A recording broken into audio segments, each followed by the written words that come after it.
In this section, we'd like to cover some basic Linux commands that you're expected to know for operating a Linux-based server, regardless of distribution.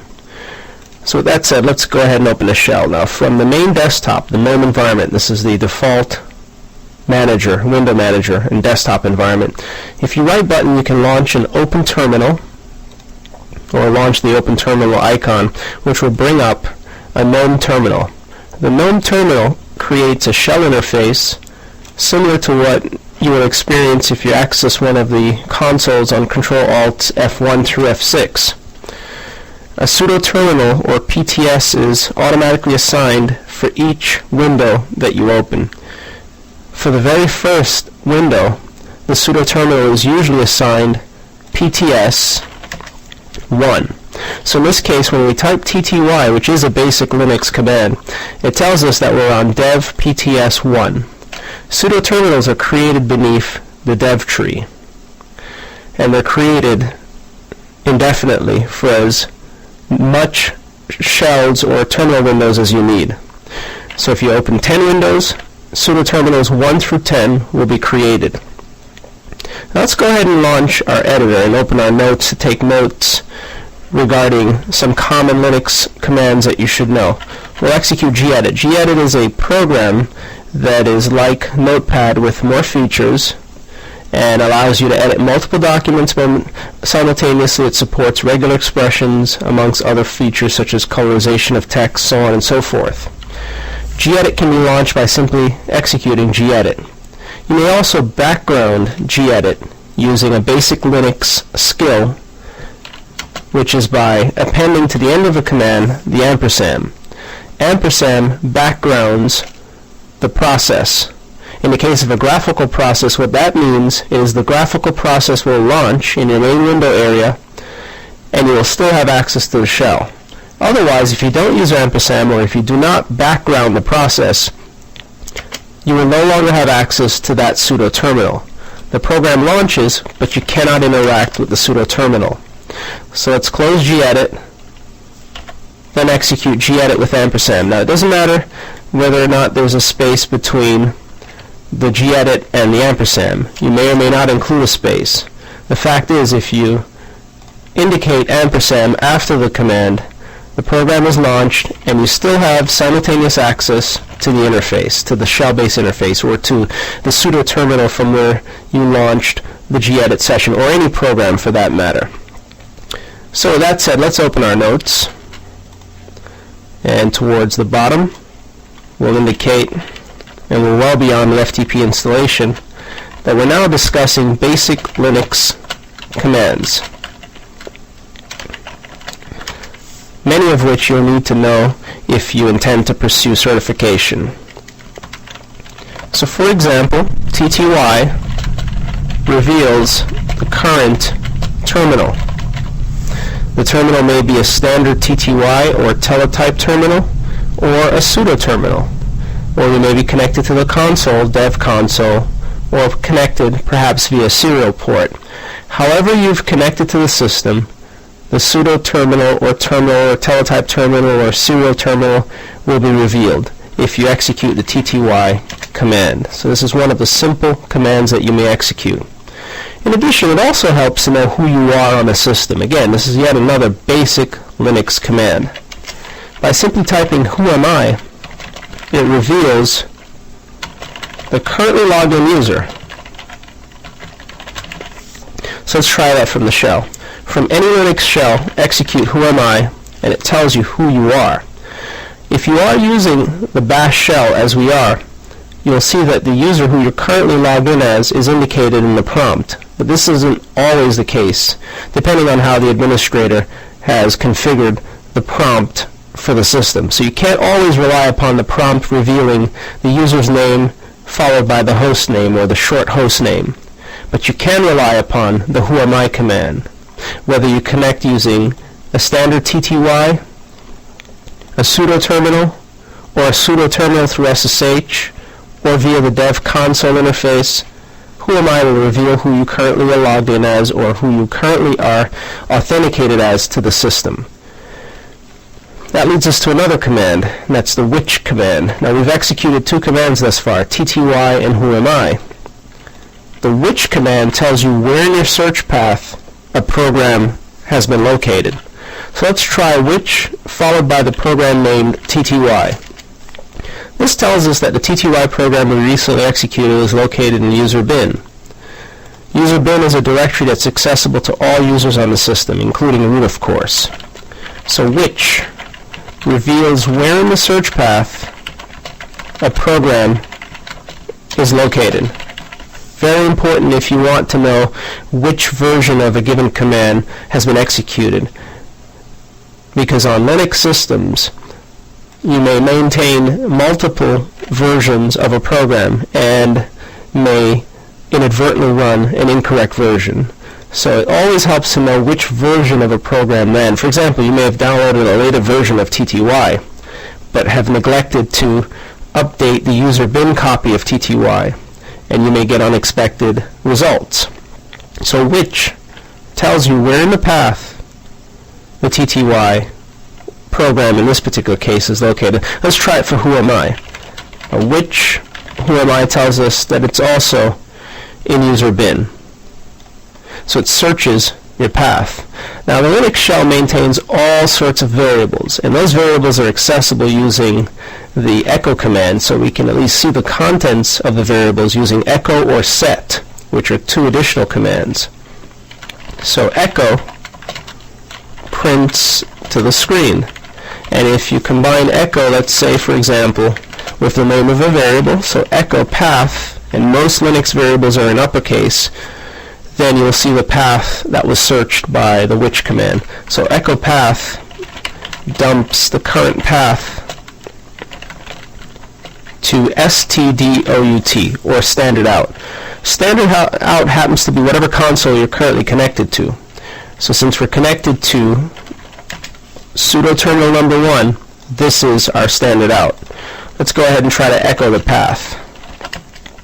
And there you see all of the directories included in our path delimited by colons. Kerberos, Kerberos bin and sbin, system binaries, general binaries, user local, system binaries and general binaries, sbin bin, user sbin, user bin where whoami, tty are located, as well as root bin. When logged in as root, the sbin directories are included automatically in your path. When logged in as a non-privileged user, only certain sbin directories are included in your path, but general binary directories such as user bin, user local bin are included in your path. Now we're currently logged in as a non-privileged user Linux CBT, so we see some sbin and other bin directories in our path. Regardless of what's included in your path, you need to have the appropriate privileges to be able to successfully execute privileged commands to effect changes to your system, such as ifconfig to change the network interface configuration. So echo, used in conjunction with the variables, will help to reveal the contents of the variables. And most variables are set up as arrays or scalars and are parsed by the program that needs them, such as the bash shell. Now we did mention that set reveals all the variables that are currently set, including the path variable. So if we scroll up in the history, we'll see the path variable amongst others, such as where our mail may be found, our mailbox, the prompt, the variables for the prompt, which includes user at hostname, followed by a terminating $sign if we're a non-privileged user, as we currently are, variables for SSH, and others. Many other variables are set, including the current terminal, which is represented by the tty variable. So when you actually execute tty, it tells you the contents of the variable that's currently stored. It also tells you the terminal that you use to connect to the system. In this case, we use xterm as opposed to a different program. So let's go ahead and indicate it as well. Yet another basic command is set. It prints and optionally sets variables. These are shell variables.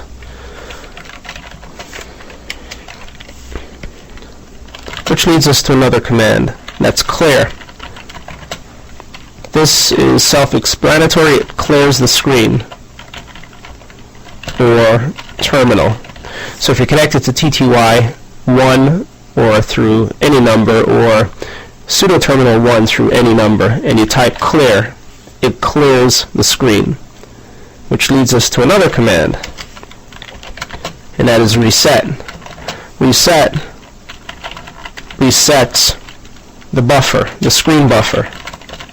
Sometimes you want to run commands and see the full history within a given window. When you execute clear, the history from previously executed commands remain.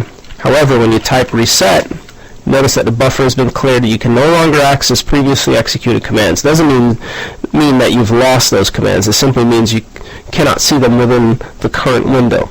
So reset clears that buffer for you, which leads us to another command. That's the history command. Reveals your command history. So let's give that a try. So from the shell, history reveals all the commands, usually up to 1,000, but it can be configured to any number that suits your environment. All the commands we've executed over time on this particular host, where we've SSH'd to, what we've copied, programs we've run, so on and so forth. You can access any command in your history by using a shebang or an exclamation mark followed by the number in the history. So, for example, exclamation, let's find one in our history, 691, or let's go with 690, exclamation 690 executes the 690th command in our history. And histories are maintained on a per user basis. So history, or command history, is maintained on a per user basis via the user's home directory, which can be referenced using tilde, the hidden file bash history. Let's take a look at that. So now we are in our home directory. We can tell because the prompt contains tilde. Tilde means home directory in the bash shell. We should just note that. Tilde equals user's home directory. Home is, by the way, another variable in the bash shell, which is the default shell. So whenever you see tilde in a prompt, it means you're in your home directory, but you can confirm as such by using yet another command, pwd. So pwd prints the working directory. It tells you where in the directory tree you are. So let's return to the shell and execute pwd, and this tells us that we're currently in home Linux CBT, which happens to be Linux CBT's home directory. So with that said, if we LSL bash underscore history, we'll see the file. There it is. It's read-write only by the user root and the owner Linux CBT. We may examine the contents of the file using yet another command, less, which happens to be a pager, which displays information one page full at a time. So less bash underscore history reveals all of the items we've typed up to the maximum supported globally on the system, which we'll look at later on when we discuss the bash shell. So here are all the commands. So when we type history, it basically reads these entries from the file and assigns a numeric value as a prefix to indicate the number in the history file. So tilde, or home directory of the user, dot bash, and dot means hidden, underscore history, stores your history on a per user basis. So your history as opposed to someone else's history. pwd prints a working directory, and as you move about the directory structure, it maintains that information in a variable known as pwd. In fact, if you echo pwd, you'll see that it stores the current directory. So let's just modify echo to also include that if we were to echo pwd, it dumps the contents of the pwd variable, which happens to be the current working directory. There is also another variable that pertains to where you are within the working or within the directory structure, or where you were within the directory structure, and that's old PWD. This dumps the most recent or recently visited directory. So for example, if we echo old PWD, notice it's empty. It's currently unset. But if we navigate to the root of the file system, which is yet using another command that you should be familiar with, even if you're not terribly familiar with Linux, perhaps even DOS, cd. cd changes the current directory to somewhere else. So now we're at the root of the file system. PWD tells us that. This is the top level in Linux. Now when we go through the command history and execute echo old PWD, it reflects the directory that we most recently visited.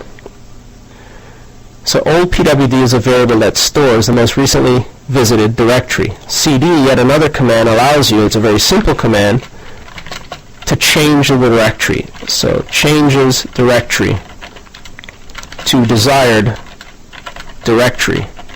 And we should note cd with no options changes to the home directory. So for example, back to the shell for a moment. We're currently at the root of the file system. If we simply execute cd, we're now in the user's home directory. The tilde tells us that, but don't trust the tilde. Type pwd and you'll see. So cd with no options changes us to our home directory, whereas cd with tilde does the same thing. It changes us to the user's home directory.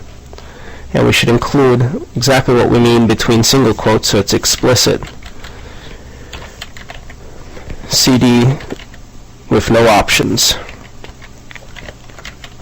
either with a space or without. So let's navigate to the root of the file system again, clear screen, and then cd tilde, and as you can see we're now back in our home directory. So either cd tilde or cd. cd is easier because it requires one fewer character.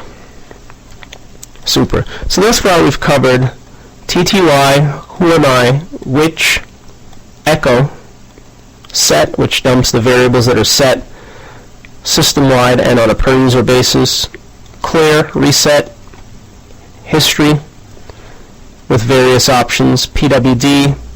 In fact, we haven't shown you how to execute an item from history, so let's type history to see something that's of interest.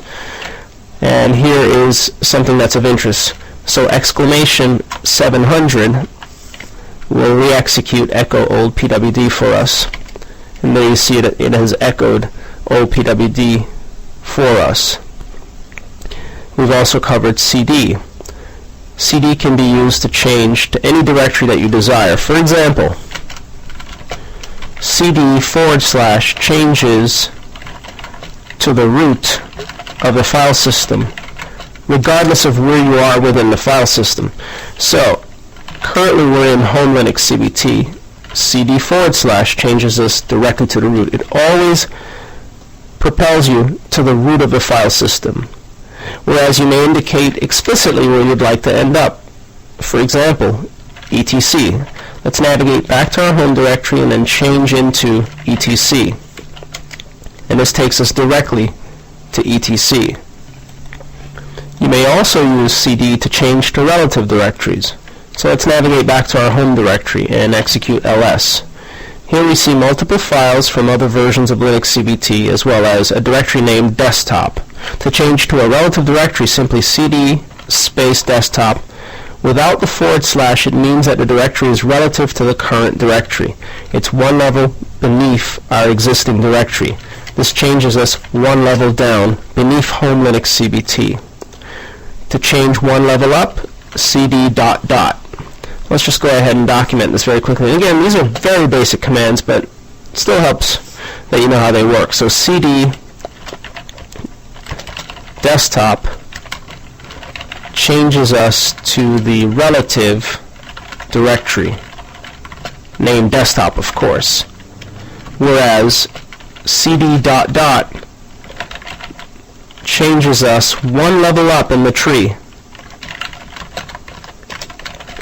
in the directory tree. and you can combine as many of the double dots as necessary to move as far up into the tree as you'd like. For example, we're currently in the desktop directory. To move one level up, cd ... and you're back to home. We'll navigate back to desktop.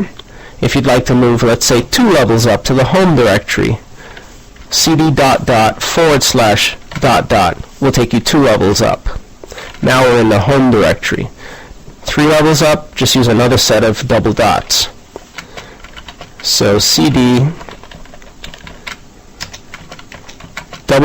changes us 2 levels up in the directory tree. Whereas to move down in the directory tree, you need to know the explicit names of the directories. Now the bash shell also supports another neat feature, and that's command completion as well as command history using up and down arrows. They're not commands per se, but they're features. So 11, arrow keys for up and down navigates through your command history. So back to the shell. Rather than retyping commands, simply up key arrow or down key arrow to navigate through your command history. Let's try this in a new shell. Control-Shift-T, up arrow key, down key, navigates you up and down through the list of commands. So if you've recently typed something such as clear, no need to retype clear, just up arrow key and there's clear. And you can navigate through that history. For example, if you type history, arrow key up will navigate you through each of these commands: history, clear, gedit, SSH root, less, so on and so forth. It's simply walking through the recently entered commands. That simply. Super. So arrow keys up and down navigates through your command history. Another feature, bash supports tab completion. If there's a command that you'd like to execute, simply type the unique characters in the command and press tab. So type unique, and we'll put this on a separate line. Type unique characters in the command and press the tab key. For example, let's go to our shell, our separate shell here. We know that Red Hat Enterprise automatically installs the Nano editor. Supposing we want to execute Nano. Instead of typing in NaNO, although it's only 4 characters, we can type in NA, press tab a couple times, and all possible commands that are available in your path that begin with NA will be returned. But notice only one command has NaN, so the 3 most unique characters include NaN, and then if you press tab, it completes the command for you. Similarly, for system config commands, if you type system dash and just press tab a couple times, you'll see all of the system dash commands. System dash config, tab again, you'll see only system config commands. So supposing you wanted to run, let's say, the display utility, system dash config dash di, and just tab it out. So the bash shell supports tab completion. It is able to search your path and complete the commands for you based on unique characters. A which of system config display tells us it's in our path, user bin. And also, in a GNOME terminal window, you can copy and paste just like in Microsoft Windows. Simply double-click on the command, right button, copy, and then either use Control-Shift-V or right button paste. So we should just note that. You can copy and paste in GNOME terminal windows using left button to block, right button to paste, or Control Shift and the V key to paste, which functions as a nifty shortcut. And when you're copying items from the GUI, a Control-C will do. So for example, Control-C copies, Control-V pastes. So within the standard GUI applications, you can copy and paste just as you would within Microsoft Windows. Within a terminal window, however, use Control-Shift-V to paste. And you can block using the mouse. Or you can use Control-Shift-C, either or. So tab completion is yet another bash feature. We're mixing in bash features with Linux commands, obviously, and there are many more Linux commands for us to look at. So we've changed directories, printed the working directories, so on and so forth. What else can we do? Well, we can examine the contents of directories using the all-powerful ls command. So ls lists directories based on what you've specified on the command line. So, for example, ls / lists the contents of root, and that's of the root file system or mount point. Let's go ahead and give this a try from the shell. We'll clear screen, reset the buffer, and then execute ls /. It does so in short form by default. Directories are usually colorized in a bash shell using blue, or the color blue. So this is short form. We see quickly or briefly the directories that exist at the top level directory. In our current directory, if we execute ls, we'll see, in this particular case, the directories and files in the home subdirectory. Navigate into Linux CVT, relative directory, and execute ls. We see files and directories. So ls lists files and directories. ls followed by a path will enumerate the contents of the path, such as /. ls supports many options. For example, long format, which is a popular way to run ls. ls-l lists the contents of a directory in long format. This is a very useful format. This format provides key attributes, which you'll see momentarily. Let's navigate to the root of the file system and clear screen. And here's an ls-l. Not only does it return directories and files and colorizes them, which is a feature of the bash shell, it includes permissions, links, owner, group, size of the entry, whether it's a directory or a file, and the date associated with the item. So ls-l lists in long format, which includes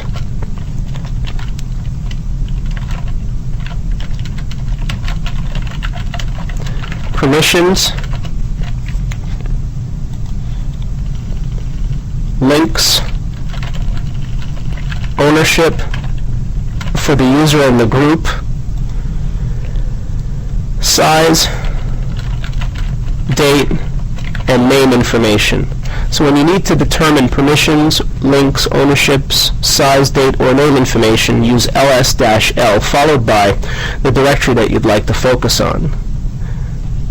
ls supports additional options. For example, let's say you want to see properties of a given directory but not the contents of a given directory, such as etc. So what if we wanted to see the properties of etc, not the contents of etc? LSLD, for example, would do just that. Here it returns information exclusive to etc, but not including etc. So yet another way to run ls, LSLD lists properties of the directory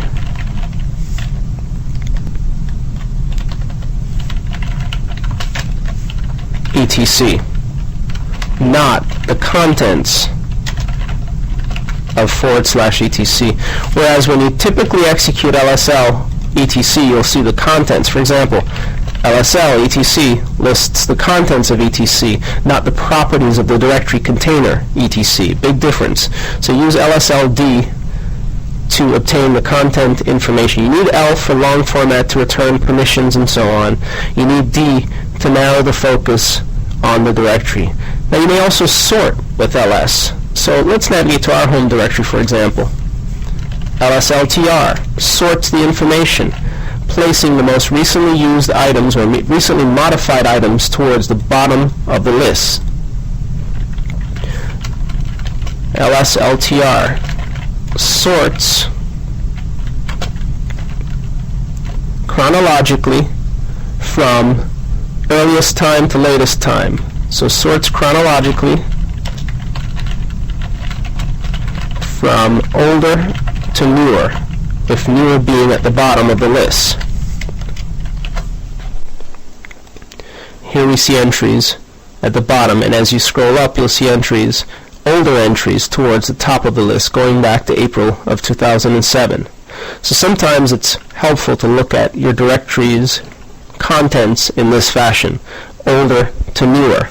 LSLTR. Now again, there's no need to memorize any of the options. If you know how to use the help option, ls-help for example, you'll see all of the options supported by LS, including T, which sorts by modification time. That's what we just turned on, so it sorts it.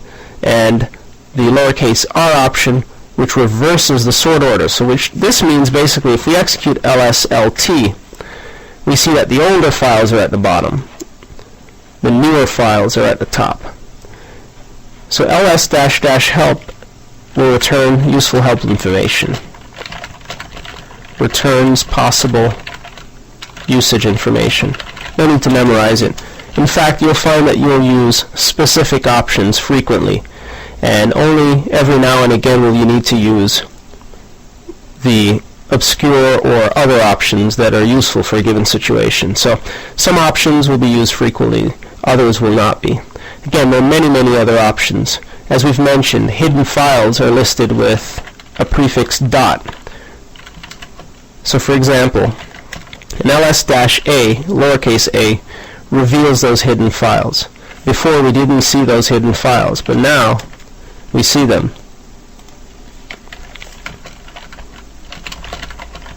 Reveals hidden files. For example, .bash_history.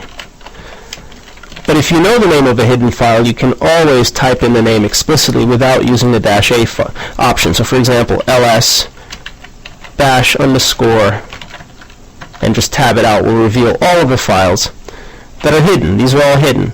So in a Linux environment, which is the same for Unix, files that are prefixed with dot are hidden files. So we should just note that. Files prefixed, and this also applies to directories, but directories are files. Files/directories prefixed with a leading or prefixed with dot are hidden. E.g. .bash_history.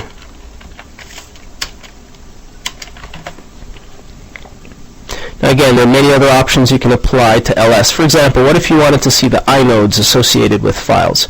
Turn on the I option. So LSLI will reveal the inodes associated with directories and files. If you wanted to zero in on the inodes for specific files, such as the following, LSLI bash_history or bash*, then you'll see inodes related to those files. Inodes are units that are mapped to the file system that governs your partition. And each file system has its own unique set or its own set of inodes. The inode represents the actual storage unit of the file, not the name of the file, but the inode.